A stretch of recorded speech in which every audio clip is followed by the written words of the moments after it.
দর্শক, the daily ক্যাম্পাসের আজকের বিশেষ আলোচনায় আপনাদের স্বাগত জানাচ্ছি।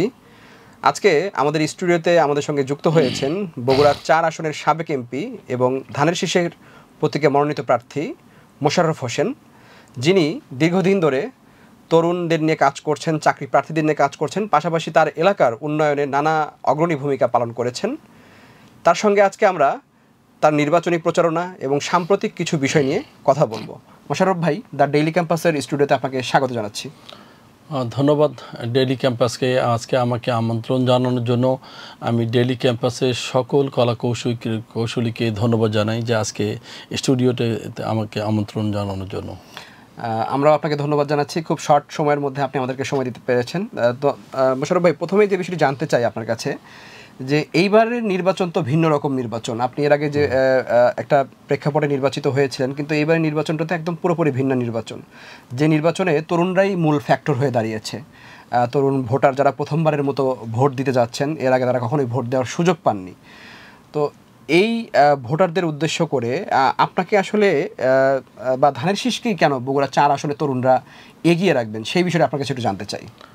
ধন্যবাদ ডেইলি ক্যাম্পাসকে। আজকের এই প্রশ্ন এবং আপনার এই প্রশ্ন উত্তর পর্বে আমি অংশগ্রহণ করতে পেরে নিজেকে খুশি মনে করছি।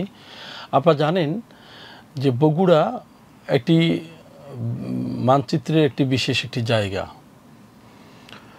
হয়তোবা আমি আমার জেলাকে বড় করে দেখছি তা নয়, বাংলাদেশের মানচিত্রে একটি জায়গা যেখানে আমার জন্মগ্রহণ হয়েছে, যেখানে জন্মেছে মহান স্বাধীনতার ঘোষক শহীদ রাষ্ট্রপতি জিয়াউর রহমান। এই জন্যই আমি বগুড়াকে বিশেষ প্রায়োরিটি দিয়ে কথা বললাম। আমি সম্মানিত সকল দর্শক এবং শুভানুধ্যায়ীদেরকে জানাতে চাই, বাংলাদেশের সব এলাকায় সমান। বগুড়া হিসাবে আমি যে দল করি, যে দলের প্রতি মানুষের আস্থা, ভালোবাসা, বিশ্বাস এবং মানুষ যেটি কথা দেয় সেই কথা রক্ষা করে, সেই জায়গার নাম হচ্ছে আমাদের বগুড়া। যিনি ফাউন্ডার হিসেবে বগুড়া জেলা বিএনপি শুধু নয়, বাংলাদেশের বিএনপি যিনি প্রতিষ্ঠিত করেছিলেন, শহীদ রাষ্ট্রপতি জিয়াউর রহমানের জেলা। ধানের শীষ প্রতীক এমন একটি প্রতীক, বাংলাদেশের একটি ব্র্যান্ডিং প্রতীক হচ্ছে ধানের শীষ। আর শহীদ রাষ্ট্রপতি জিয়াউর রহমান বাংলাদেশের মানুষের জন্য একটি আদর্শ। বাংলাদেশের মানুষকে সবসময় তিনি গণতন্ত্রের কথা বলেছেন, তিনি কৃষি নির্ভরতার কথা বলেছেন, তিনি বাংলাদেশের পিছিয়ে পড়া মানুষকে সামনে নিয়ে যেয়ে বাংলাদেশকে উন্নত করার চেষ্টা করেছেন। তিনি বাংলাদেশের সুবিধাবঞ্চিত মানুষ এবং বহুদলীয় গণতন্ত্রের যে প্রবক্তা ছিলেন, সেটা কিন্তু ইতিমধ্যে প্রমাণ পেয়েছেন। বগুড়াতে আমি 2018 সালে 30শে ডিসেম্বর যে প্রথম নির্বাচনে আমি এমপি নির্বাচিত হতে পেরেছি, এর সবটুকু অবদান মহান আল্লাহ এবং আমার পার্টি, জনাব আমার দেশনেত্রী বেগম খালেদা জিয়া, আমাদের প্রিয় নেতা শহীদ রাষ্ট্রপতি জিয়াউর রহমান এবং আমাদের প্রিয় নেতা জনাব তারেক রহমানের প্রতি কৃতজ্ঞতা স্বীকার করছি আমার নির্বাচনী এলাকার সকল ভোটারের। কারণ তারা আমাকে দুঃসময় ভোট দিয়ে ধানের শীষের এমপি হিসাবে বাংলাদেশের 6 জনের একজন হিসাবে আমাকে নির্বাচিত করেছিল। আমি দেখেছেন যে বগুড়ার মানুষ কেন ধানের শীষে ভোট দেয়। বগুড়ার উন্নয়নে এবং সারা বাংলাদেশের উন্নয়নে প্রতিশ্রুতিবদ্ধ বিএনপি সবসময় ভালো কাজ করেছে। আর বগুড়ার সামগ্রিক অর্থে স্বাধীনের পর যতটুকু উন্নয়ন হয়েছে, সেটা আমাদের প্রিয় নেতা শহীদ রাষ্ট্রপতি জিয়াউর রহমান, দেশনেত্রী বেগম খালেদা জিয়া এবং আমাদের প্রিয় নেতা জনাব তারেক রহমানের অনুসরণ করে আমরা কিন্তু উন্নয়ন পেয়েছি। আমি আজকে কষ্টের সঙ্গে জানাতে চাই, আমাদের প্রিয় নেত্রী দেশনেত্রী বেগম খালেদা জিয়া তিনি আছে অসুস্থ।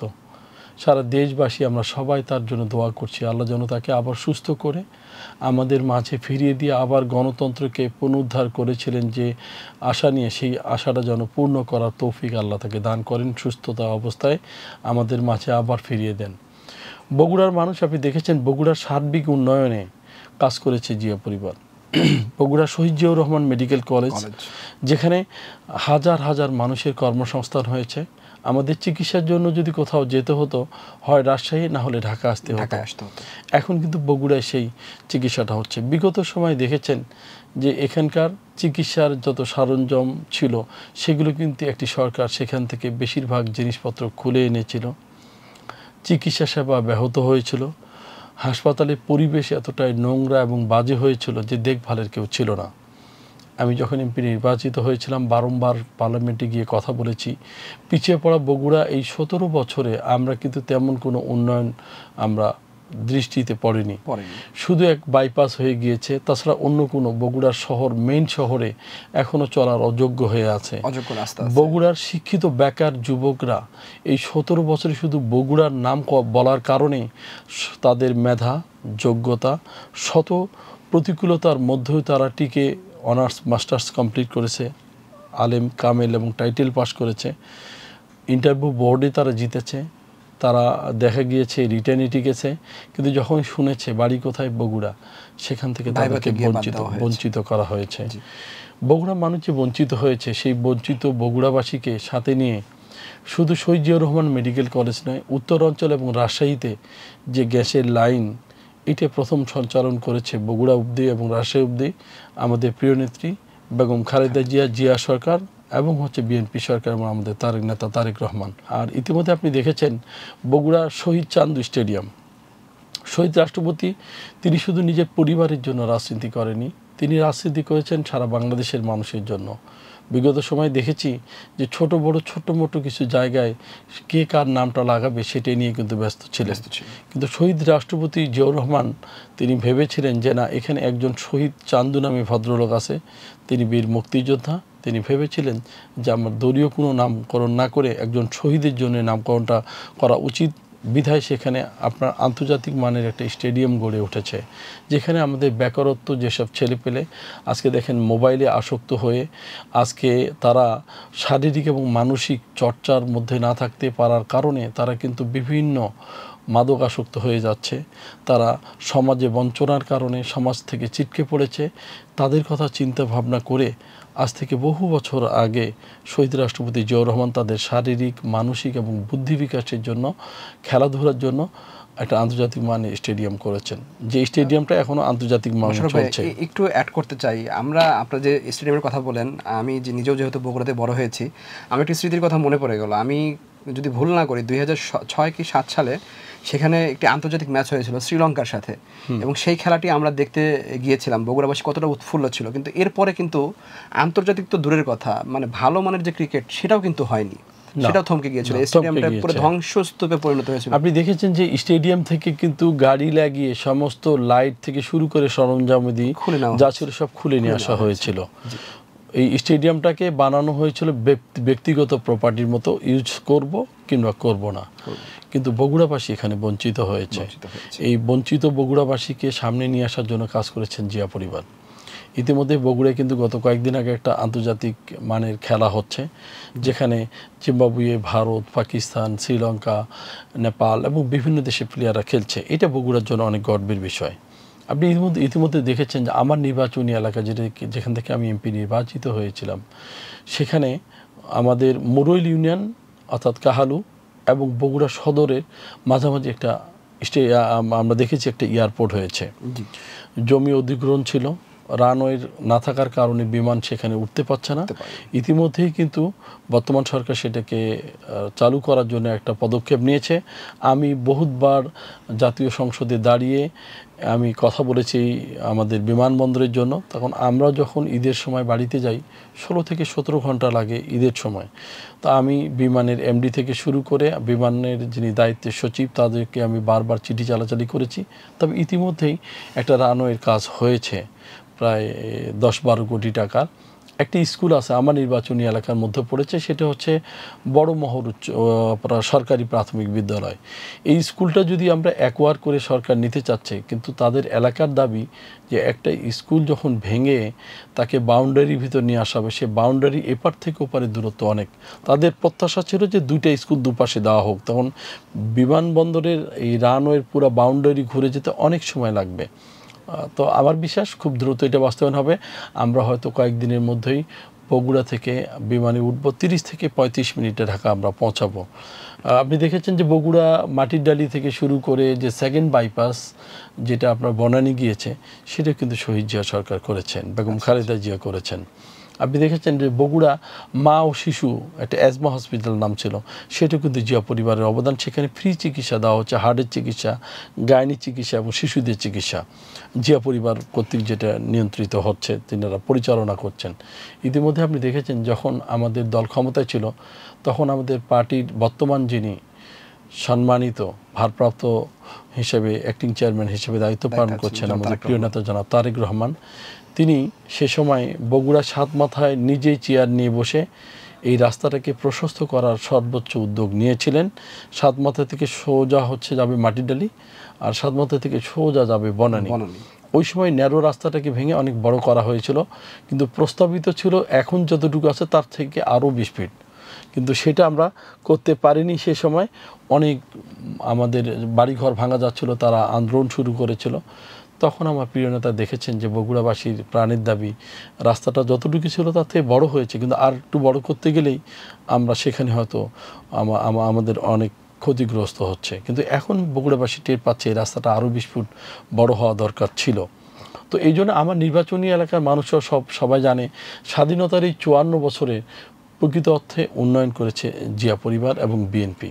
তো সুতরাং বগুড়ার মানুষ বিএনপির প্রতি কৃতজ্ঞ, তারা বিএনপির প্রতি আস্থা রাখে, তারা কথা দিলে কথা বাস্তবায়ন করার চেষ্টা করে। আর এই পিছিয়ে পড়া বগুড়াবাসী যে এই 17 বছরে বৈষম্য শিকার হয়েছে, চাকরি পায়নি, এই শিক্ষিত বেকার যুবকদের জেএনজি যারা আছে তাদেরকে আমরা বলতে চাই যে আসুন বগুড়াবাসী হিসেবে পাশে থাকুন। আমরা কথা দিচ্ছি, গোপালগঞ্জের মতো জেলায় আমরা দেখেছি যে আনসার ভিডিপি নিয়োগ হয়েছে শেষের সময় 3 আসনের জেলা, প্রায় 34,000-এর মতো, কিন্তু বগুড়া 60টি আসনের জেলা, তার ডাবলেরও বেশি। আমরা প্রত্যাশা করছি এবারে সর্বোচ্চ বেকার যুবকদের চাকরি হবে বগুড়া থেকে। পিছিয়ে পড়া বগুড়াকে সর্বোচ্চ উন্নয়নে নিয়ে আসতে আমরা বদ্ধপরিকর। আমরা চাই পিছিয়ে পড়া বগুড়াকে সমতায় নিয়ে আসি, তারপর সারা বাংলাদেশ এক সমতায় চলবে, আমরাও সেটা চাই। শুধু বগুড়া হিসাবে যে আমরাই সব বেশি চাইবো তো সেটাও কিন্তু আমাদের প্রত্যাশা নয়। আর এটা আমার পার্টির ভারপ্রাপ্ত চেয়ারম্যান কখনোই কিন্তু এটাকে সমর্থন করে না। তো শিক্ষিত বেকার যুবক তারা কিন্তু জেনেছে যে বিএনপি ওয়াদা দিলে সেটা বাস্তবায়ন করে এবং তারা আমাদের সঙ্গে আছে। গত দুঃসময় 2018 সালে 30 ডিসেম্বর আমাকে ভোট দিয়ে তারা নির্বাচিত করেছে। ইনশাআল্লাহ এবারে নির্বাচনে কোনো বাধা নেই, কোনোভাবে কেউ আমাদের ভোট কারচুপি করতে পারবে না, নির্বাচনে সহিংসতা হওয়ার সম্ভাবনা নেই।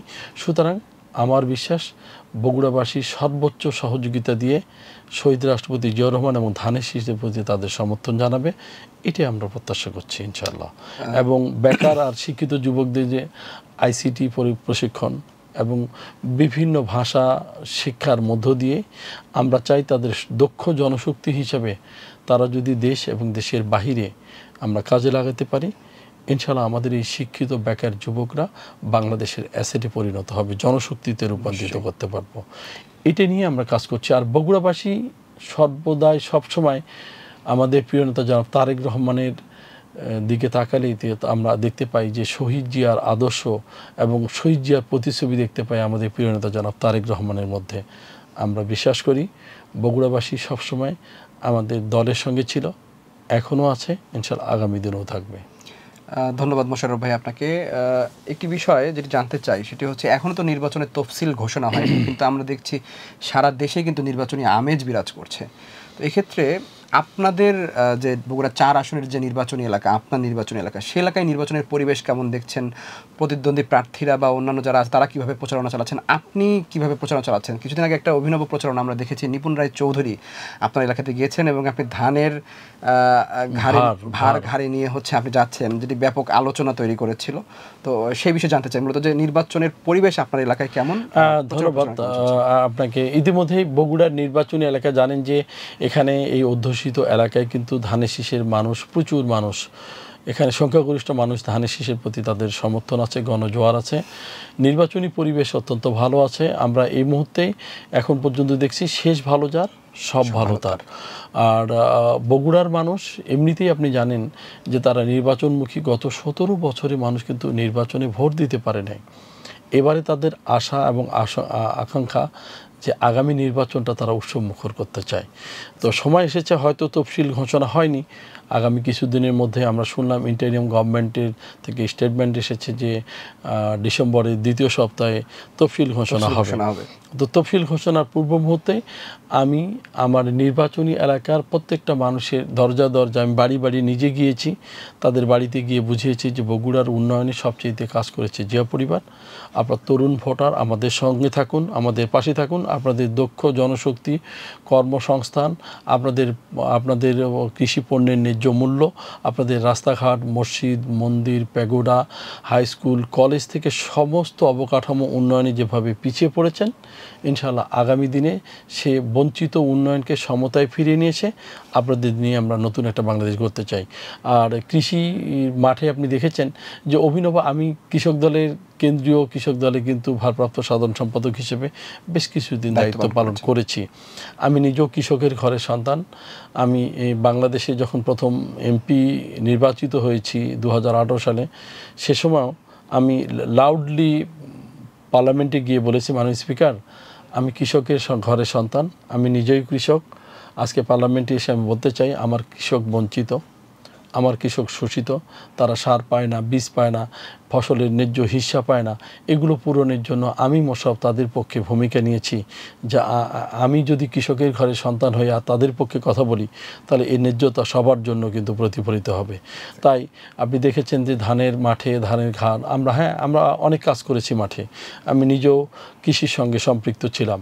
তো কাউকে মানুষ দেখানোর জন্য নয়, আসলে কৃষককে ভালোবেসে কৃষি এবং কৃষকের কথা বলি, এটা আমাদের স্লোগান বাস্তবায়ন করার জন্য চেষ্টা করছি ইতিমধ্যে ইনশাআল্লাহ। ধন্যবাদ মোশাররফ ভাই আপনাকে। যেহেতু আপনি বলছিলেন যে তরুণদের চাকরি বা আরও যে কৃষিকাজ বা আপনার এলাকায় ন্যায্য মূল্য, এই বিষয়গুলো, তো এখন আমি যেটা জানতে চাই আপনার কাছে, যে এমপি নির্বাচিত যদি আপনি হন, নির্বাচিত হওয়ার পরে আপনার এলাকার কোন 3টি সমস্যা আপনি সমাধানে সর্বাধিক গুরুত্ব দেবেন?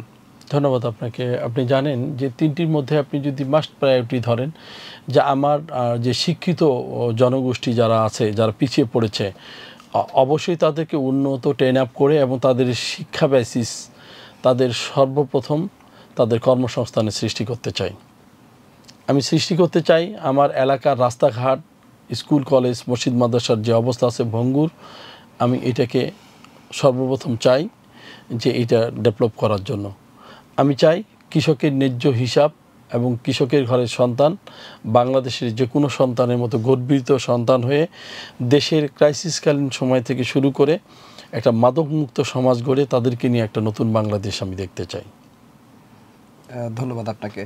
মোশাররফ ভাই, একটি বিষয়, যেহেতু আপনি এখন বগুড়া জেলা বিএনপির ভারপ্রাপ্ত সাধারণ সম্পাদক দায়িত্ব পালন করছেন, পাশাপাশি কেন্দ্রীয় অনেক গুরুত্বপূর্ণ কাজে আমরা আপনাকে দেখে মাঝে মাঝে, আসলে জেলা বিএনপির সাধারণ সম্পাদকের পদটা আপনার কাছে বেশি গুরুত্বপূর্ণ, নাকি হচ্ছে এই যে সম্ভাব্য যে এমপি আপনি হতে যাচ্ছেন সেই পদটা আপনার কাছে গুরুত্বপূর্ণ? তৃণমূলের নেতারা তো বলেন যে যারা হচ্ছে এমপি নির্বাচিত হয়ে যায় তারা ঢাকায় থাকেন, তাদেরকে এলাকায় খুব একটা পাওয়া যায় না। এই অভিযোগের উত্তরও দেবেন এবং আপনি কোন দায়িত্বটা সবচেয়ে বেশি উপভোগ করেন সেটি আমাদেরকে একটু জানাবেন। আপনাকে ধন্যবাদ। আমি অ্যাকচুয়ালি কোন দায়িত্বে আছি সেটা বড় কথা নয়। আমার প্রিয় নেতা, বাংলাদেশ জাতীয়তাবাদী দলের যিনি ভারপ্রাপ্ত চেয়ারম্যান, তিনি আমাকে যে দায়িত্ব দিবেন আমি সেই দায়িত্বটা নিষ্ঠা এবং সততার সঙ্গে পালন করতে চাই। আর বিশেষ করে আপনি দেখেছেন জেলা বিএনপি অনেক বড় জায়গা, বগুড়ার মতো জেলা, এমপিও একটা বড় ভাইটাল পোস্ট। সেক্ষেত্রে আমি কোনোটাই নয়, আমি শুধু বলতে চাই আমার নেতা দায়িত্ব দিয়ে যে কাজটা আমাকে করতে বলবে আমি সেই কাজটাই সর্বোচ্চ প্রায়োরিটি দিয়ে করার চেষ্টা করি। আর আমি যে সময় এমপি হয়েছি, আমি রিক্সাওয়ালা, ভ্যানওয়ালা, মুচি, কামার, কুমার, তাঁতি, কৃষক, জেলে সবার জন্য আমার দরজা কিন্তু উন্মুক্ত। একজন এমপির কাছে আসলে এটা একটা ট্র্যাডিশন ছিল যে থানা বিএনপির প্রেসিডেন্ট কিংবা যুবদল, ছাত্রদলের প্রেসিডেন্ট ছাড়া এমপির কাছে কেউ সরাসরি দেখা করতে পারে না।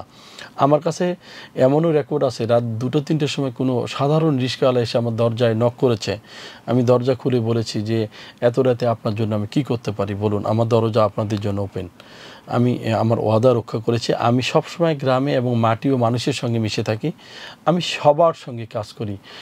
বাংলাদেশ জাতীয়তাবাদী দলের যিনি মূল ধারক এবং বাহক, দেখেছেন শহীদ রাষ্ট্রপতি জিয়াউর রহমান এই খালখন কর্মসূচি থেকে শুরু করে সাধারণ মানুষকে কিভাবে বুকে টেনে নিয়েছিলেন, এটাই কিন্তু শহীদ জিয়ার আদর্শ, এটা বিএনপির আদর্শ। তিনি মাটি কেটে সে মাটি মাথায় নিয়ে রাস্তায় ফেলিয়েছেন। তিনি খাল খনন করেছেন, তিনি কৃষকদের ন্যায্য হিসাবের কথা বলেছেন, তিনি 5,000 টাকা কৃষি ঋণ মওকুফ করেছেন, তিনি আমাদের স্বাস্থ্যসেবার আমূল পরিবর্তন করেছেন, তিনি বিদেশে জনশক্তি রপ্তানি করেছেন, ম্যাডাম খালেদা জিয়া নারী ও শিশু মন্ত্রণালয় গঠন করেছেন। এবং বিএনপি সবসময় মানবিক হয়ে কাজ করে। আপনি দেখেছেন যে সৌদি আরবে বাদশাহ একসময় ওখানে সাজারাতুল জিয়া ট্রি, যেটা নিম গাছ বলে, তখন সৌদি বাদশাহ আমরা শুনেছি ছোটোবেলায়, তাকে বলা হয়েছিল যে আপনি সৌদি আরবের নিম গাছ রোপণ করলেন, আপনাদেরকে কি হেল্প করলে, আপনি কত টাকা, কত মিলিয়ন বিলিয়ন ডলার দিলে আপনারা খুশি হবেন। উনি বলেছিলেন যে আমার টাকার দরকার নেই, আমার দেশের দক্ষ জনশক্তি যেটা আছে এটা আপনার বাইরে নিয়ে যেয়ে যদি আমাদের সন্তানরা কাজও করবে, আমরা তাদের বিনিময়ে কিছু পেলাম, সেটা হচ্ছে দেশের এবং জাতীয় অর্থনীতির চাকা সবল হবে, সেরকম কাজ করার জন্য চেষ্টা করছি। তাই শহীদ জিয়ার আদর্শ মেনে আমি গ্রামে গঞ্জে শুরু করে সব জায়গায় সাধারণ মানুষের সঙ্গে মিশে থাকি। এমপি হয়ে কখনো ঢাকায় যে বিলাসী জীবন আয়োজ করতে, আমি কখনো রিক্সায়, কখনো ভ্যানে, কখনো দেখা যাচ্ছে শেয়ারিং করে, মোটরসাইকেলে করে। আমি এখনও পরশু দিনও আমি সারাটা দিন আমি মোটরসাইকেলে চড়ে সারা শহর ঘুরেছি আমার ড্রাইভার বাড়িতে যাওয়ার কারণে। তা আমি নিজেকে এমপি বলতে খুব ভালোবাসি না, আমি ভালোবাসি আমি জনতার সেবক। আমি শহীদ জিয়ার আদর্শ বাস্তবায়ন করার জন্যই কাজ করে যাচ্ছি ইনশাআল্লাহ। ধন্যবাদ মোশাররফ ভাই, আপনাকে অসংখ্য ধন্যবাদ। এই ব্যস্ততার মাঝেও আপনি আমাদেরকে সময় দিয়েছেন, আপনাকে আন্তরিকভাবে ধন্যবাদ জানাচ্ছি। আমি আপনাকে অসংখ্য ধন্যবাদ জানাই আমার বগুড়া জেলা বিএনপির পক্ষ থেকে, আমার নির্বাচনী এলাকার পক্ষ থেকে। ইনশাআল্লাহ সত্য ন্যায়ের পথে আমরা সবাই এগিয়ে যাব। আমরা শান্তি, সাম্য এবং বিনয়ের বাংলাদেশ গড়তে চাই। আসুন সকল মতপার্থক্য ভুলে বাংলাদেশকে সামনে এগিয়ে নিয়ে যাই। বাংলাদেশ যেন শান্তি, সাম্য এবং বিনয়ের বাংলাদেশ হয়, এটাই হোক আমাদের সকলের প্রত্যাশা। দর্শক, আপনাদেরকে অসংখ্য ধন্যবাদ জানিয়ে আজকের বিশেষ আয়োজনটি এখানেই শেষ করছি। পরবর্তী আয়োজন দেখার আমন্ত্রণ জানিয়ে শেষ করছি। আল্লাহ হাফেজ।